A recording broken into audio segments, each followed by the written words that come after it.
Assalamualaikum warahmatullahi wabarakatuh. Halo semuanya, sebelumnya perkenalkan nama saya Aji Janul Saputra dengan MPM A1 E024010. Baiklah teman-teman, di sini saya akan menjelaskan tentang judul praktikum percobaan gelombang berdiri pada tali.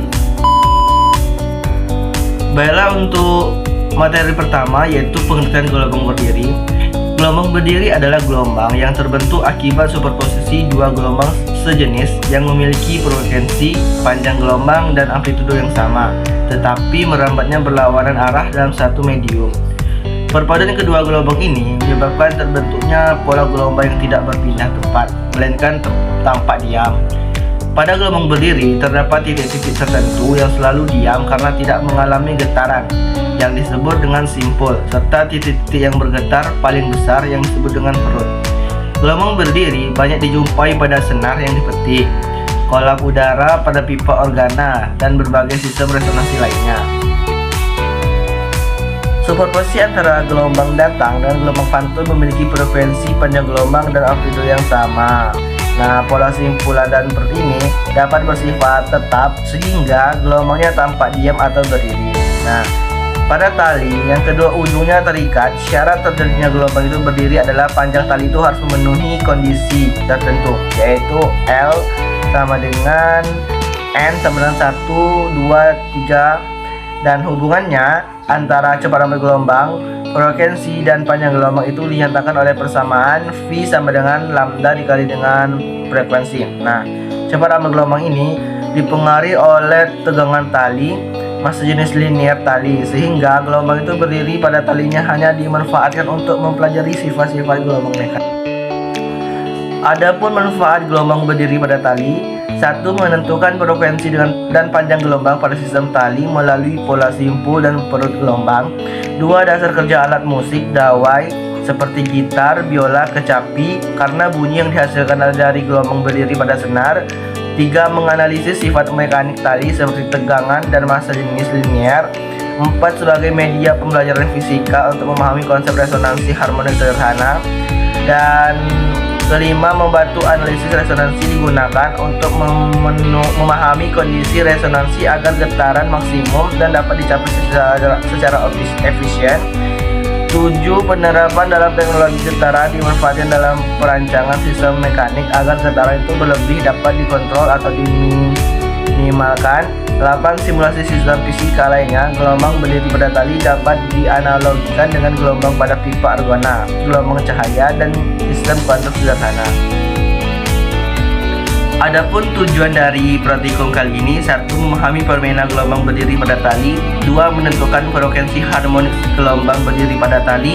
Dan ketiga, menentukan hubungan frekuensi, panjang gelombang, gaya tegang pada tali, dan cepat lambat gelombang berdiri pada tali. Adapun alat dan bahan yang kami gunakan: 1. Ada audio generator yang berfungsi untuk menghasilkan dan mengatur frekuensi getaran pada percobaan. 2. Ada vibration generator yang berfungsi sebagai alat untuk mengubah sinyal listrik audio generator yang menjadi getaran mekanik. 3. Tukatrol untuk mengubah arah gaya dan menjaga tegangan agar tetap seimbang. Dan statif yaitu untuk menopang dan menahan peralatan dalam percobaan. Dan 5. Itu tali sebagai media perambatan gelombang dalam praktikum. Selanjutnya itu ada beban sebagai sumber tegangan pada tali yang memungkinkan terbentuknya gelombang berdiri. Dan selanjutnya ada neraca Ohaus sebagai alat untuk mengukur massa, dan penggaris sebagai alat untuk mengukur panjang, jarak, dan tinggi, dan kabel penghubung sebagai media penghantar listrik dari audio generator ke vibration generator, dan dinamometer berfungsi untuk mengukur besar gaya tegangan pada tali yang digunakan saat percobaan. Langkah-langkah percobaan pada praktikum kali ini: 1. Ukur panjang dan massa tali untuk mengukur massa jenis tali. Catat hasil ukur pada tabel 1. 2. Ukur massa beban dengan neraca Ohaus. Dan ketiga, ikatkan salah satu ujung tali di pengait vibration generator.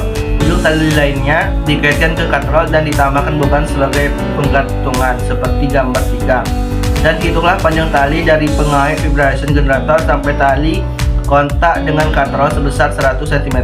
dan hubungkan vibration generator itu ke audio generator dengan kabel penghubung.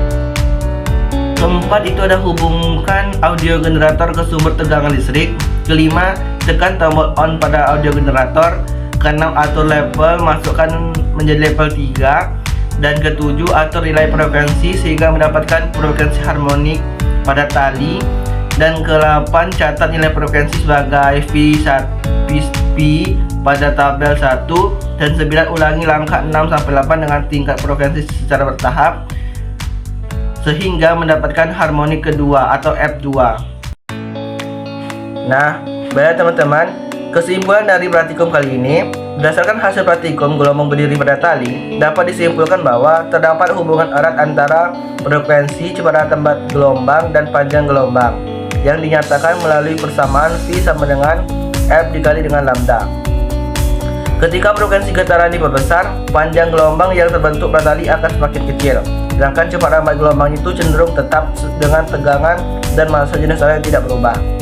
Gelombang berdiri terbentuk akibat superposisi antara gelombang datang dan gelombang pantul, sehingga muncul simpul dan perut pada posisi tertentu sesuai dengan gerak harmoniknya.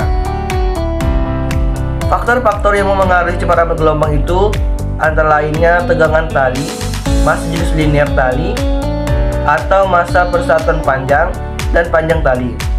Semakin besar tegangan pada tali, maka kecepatan gelombangnya akan semakin besar. Sebaliknya, semakin besar massa jenis tali, maka kecepatan gelombangnya akan kecil. Dengan demikian, perubahan frekuensi tidak secara langsung mengubah kecepatan gelombang, melainkan memengaruhi panjang gelombang yang dihasilkan pada sistem gelombang berdiri tersebut.